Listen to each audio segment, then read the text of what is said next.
Oh, hey, you caught me mid-workout here. This is a Peloton. It's been pretty famous here during quarantine. A way for us to imagine that we're outside going down roads just about anywhere. South America, United States, or even Europe. But believe it or not, this thing here has a connection to the Romans. Because the Romans were also interested in moving out of the city of Rome. Not only to adventure out and see other places, but because it became central to the expansion of the Roman Empire. There's actually a famous saying about Rome, that all roads lead to Rome. And as soon as I finish my workout here and get off this treadmill, I'm going to take you back to Rome to discover why roads were so crucial to the expansion of the Roman Empire.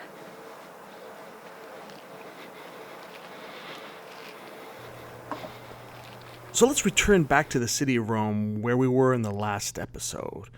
And if you remember, we were at the center of the city and the soon-to-be empire. And the Forum, the Roman Forum, is at the center of the city. And if you recall, the Roman umbilicus urbis, the umbilical cord, right, the belly button of the city, is at the center of that forum. And it's important because if you remember when Romulus creates the city, he creates this pit and he invites people from all over to be a part of this new city, and they bring dirt from the places where they were born and throw it into this pit, which will soon become the umbilicus urbis. So this is important because Roman roads are going to literally emanate from this umbilical cord. And what I mean by that is the tabulation of how far you are from the city is going to determine how far you are from this belly button, this umbilicus urbis. So, as the roads were created and they expanded farther and farther out from the city, they would put what are called as milestones. And you and I know the term milestone because we use it to kind of exemplify moments in our lives that are momentous. Graduation, for instance, is a milestone. Turning 21 or 18 is another milestone. You get the point. Well, the word milestone actually comes from the word mille, is the Latin word for 1,000. And what the Romans did is, as these roads were being created, they would take a legion of Roman soldiers and they would measure every 1,000 steps that they made, and they would mark it with a stone, and on that stone, on the side of the road, would be inscribed literally how many 1,000 steps you were from the umbilicus urbis, the belly button. Now, you've got to imagine that in time, the Roman Empire expands across the European continent, well into modern-day England, North Africa, and the Middle East. So it gets quite far away from this center of Rome. So the miles definitely add up. And this is the key to Roman ingenuity. Not only to have the idea to do something like this, but to have the manpower and the engineering skills to actually accomplish this. Now let's talk about how the Romans made these roads. First, they dug large channels. And in order to keep them straight, they had to come up with a kind of surveying system that allowed them to keep a straight line so that over miles and miles of new road, they wouldn't curve to the left or right and not get to where they wanted to go. So just keeping them straight was a feat in and of itself.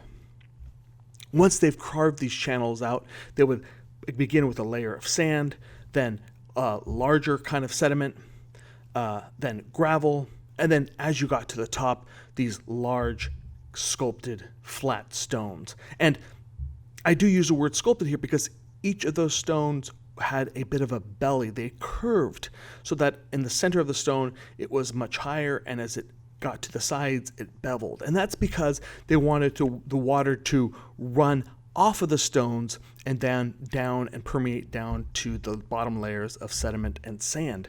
And this was to keep puddles from forming on the road. So really ingenious way, a system that we still use to this day. Now, obviously, this is a time that doesn't have a lot of big machinery, right? There are no bulldozers or things that are allowing them to move dirt and soil and rocks pretty easily. So what are they using? Well, they're using the soldiers and using a lot of slaves. And we're going to discover that Romans are going to depend on these two large entities, the military and specifically the slaves, to do a lot of their major construction, from roads up to large buildings that we're going to learn about later on.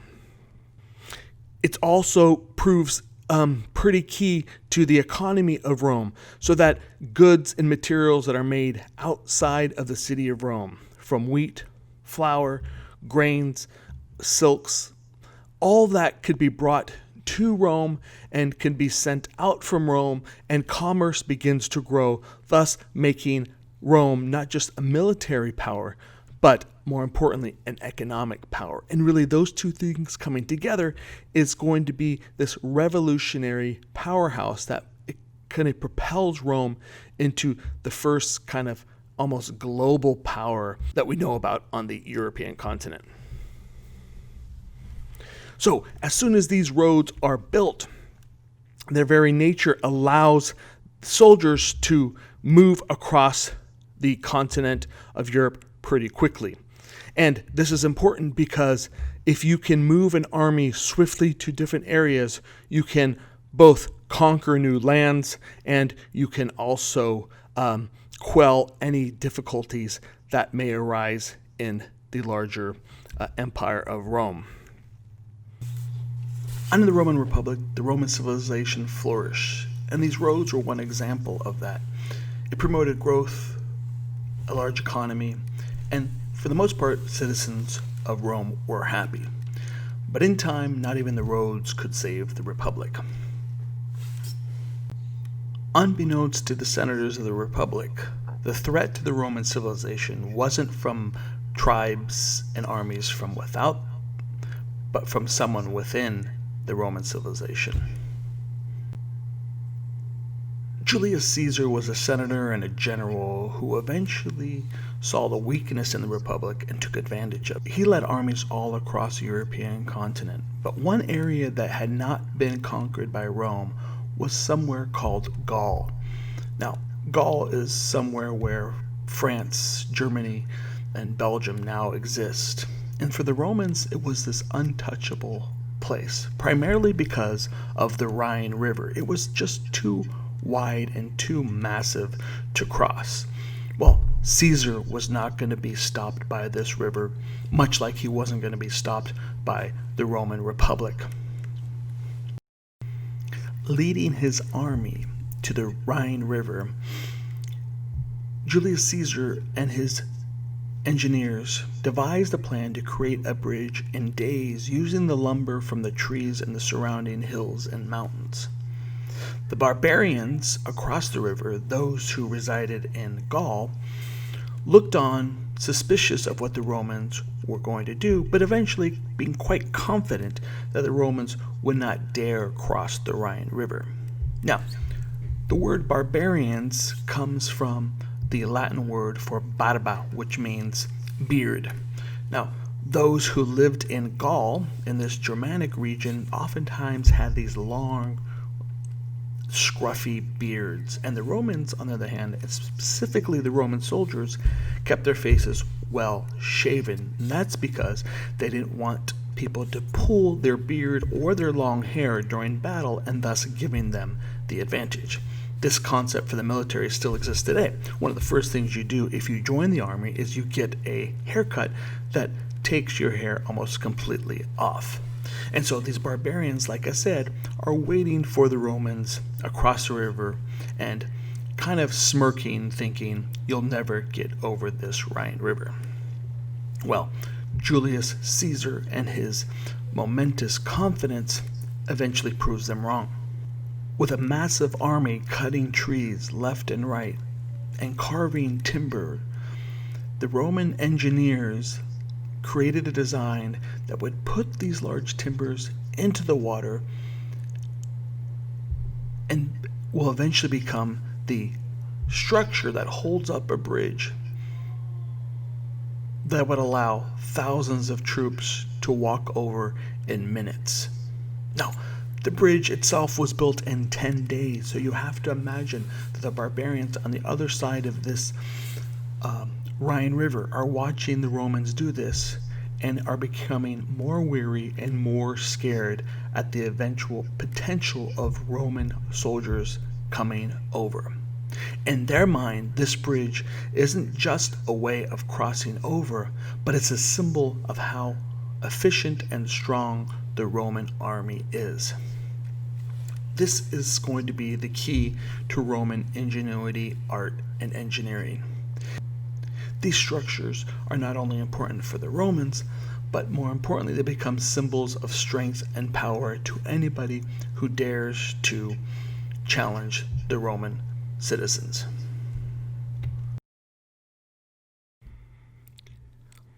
By crossing the Rhine River in such a quick, powerful fashion, Julius Caesar not only conquered Gaul, but he returned back to Rome to conquer Rome.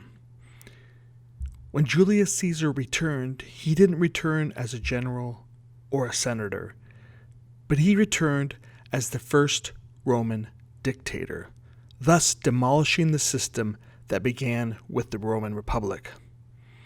But his reign didn't last too long, because on the Senate floor, other senators with knives in their hands plotted to assassinate Julius Caesar on the Senate floor. One by one, stabbing their knives into the body of Caesar, Caesar fell, and so did the Roman Republic. From here on out, Rome would not be a republic, but would become an empire.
And what he does here is what is going to embody Roman art and architecture from here on out, is to build structures that are large, beautiful, and built quickly, that will impress not only the citizens of Rome, but more importantly, anybody who is going to eventually be a threat to Rome.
By the time Julius Caesar, his generals, and his troops cross over this bridge and into the region of Gaul, all the barbarians had fled.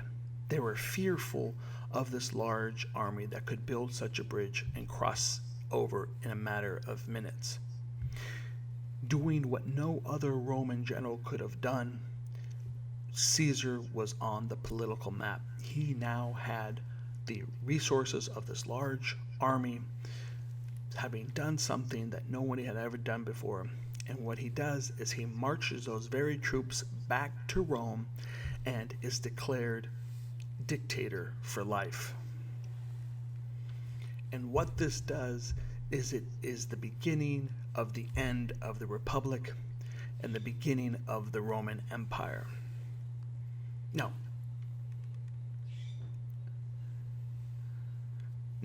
the senators that made up the Republic aren't going to like this. And what they end up doing is conspiring amongst themselves to find the perfect moment and time to assassinate Caesar. And on the floor of the Senate, behind a theater, senators with knives tucked under their togas, one by one, approached Caesar and stabbed him. With that came the end of Julius Caesar's life, end of the Republic, and the beginning for the struggle of who would eventually become Rome's first emperor.